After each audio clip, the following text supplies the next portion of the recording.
আসলে আমি ছাড়িনি, উনি আমাকে ছেড়ে দিয়েছে।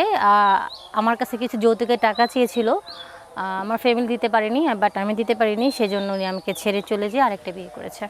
ফসল তো অবশ্যই ফসল ফলে চাষ তো অবশ্যই হবে। ফসল ফলাই লাইছেন? হ্যাঁ। তো কত বছর যাবত জমিটা পড়ে রয়েছে?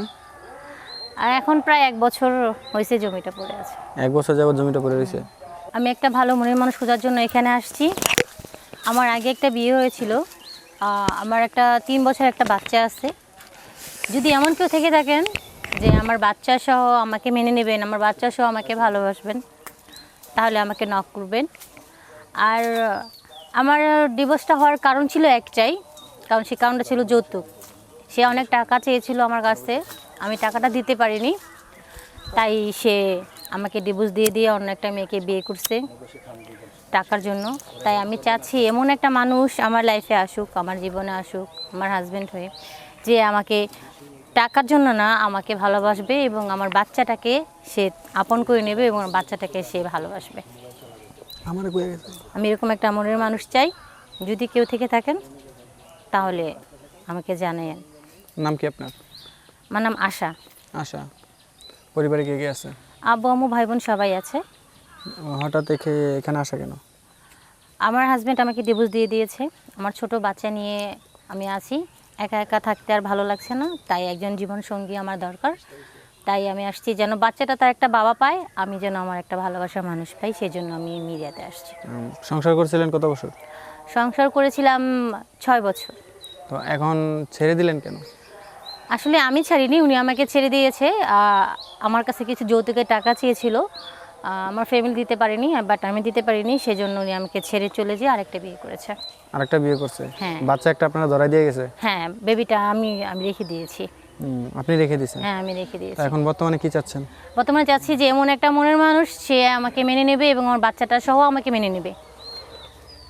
বাচ্চা সহ মেনে নিতে হবে? হ্যাঁ, এরকম একটা মানুষ চাইতেছে, এই জন্য আমি এখানে আসছি। দেশি চাই না বিদেশি?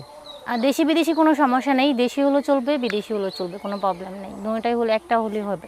বিবাহিত দরকার না অবিবাহিত দরকার? বিবাহিত হলে ভালো হয়, কারণ সে তাহলে বুঝবে। যদি তার স্বামী বা তার ওয়াইফ মারা যায় বা আর একটা বাচ্চা আছে, সমস্যা নেই, তাতেও আমি রাজি আছি, আমি মেনে নেব। তাহলে তো আপনার জমি চাষ হয়ে গেছে না?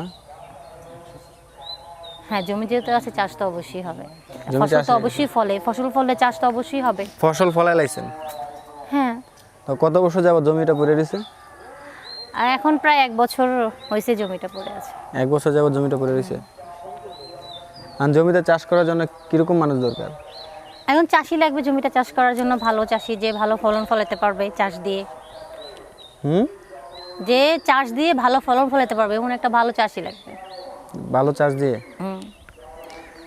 সে মানুষটা কিরকম হতে হবে সেটা বলতেছি। ভালো হতে হবে, ফ্রেন্ডলি হতে হবে, মন মানসিকতা ভালো হতে হবে, মন মানসিকতা ভালো হতে হবে, ফ্রেন্ডলি হতে হবে। ফ্রেন্ডলি হতে হবে? হ্যাঁ, অবশ্যই ফ্রেন্ডলি হতে হবে। আচ্ছা, আপনার সাথে যোগাযোগ করবে কিভাবে? আমার কাছে যোগাযোগ করা মানে ভীষণ সোজা। এই ভিডিওর নিচে আমার নাম্বার দেওয়া আছে, এটা হোয়াটসঅ্যাপ ইমো আছে, নক করলেই আমাকে পাবে। নকলি পাবে? হ্যাঁ, নক করলেই পাবে। রাত 12টার পর? সমস্যা নেই, রাত 12টা কেন, রাত 1টা 2টা 3টার পরও প্রবলেম নেই, সারা রাত খোলা থাকবে, সারাদিন খোলা থাকবে, 24 ঘন্টা। বাচ্চাকে যে বাচ্চা নিয়ে কথা বলতে পারবেন? বাচ্চা কোনো সমস্যা না, বাচ্চা ছোট, এখন কোনো সমস্যা নেই, বাচ্চা নিয়ে কথা বলতে পারবো। পারবেন? হ্যাঁ, পারবো। আচ্ছা আপু, আমরা প্রতিবেদন একেবারে শেষ করে দর্শকদের উদ্দেশ্যে কিছু বলার আছে? এটাই বলবো যে যদি ভালো মনের মানুষ থাকেন তাহলে নক করেন, আমার বাচ্চা সজিয়ে আমাকে মেনে নেবে, সে নক করেন।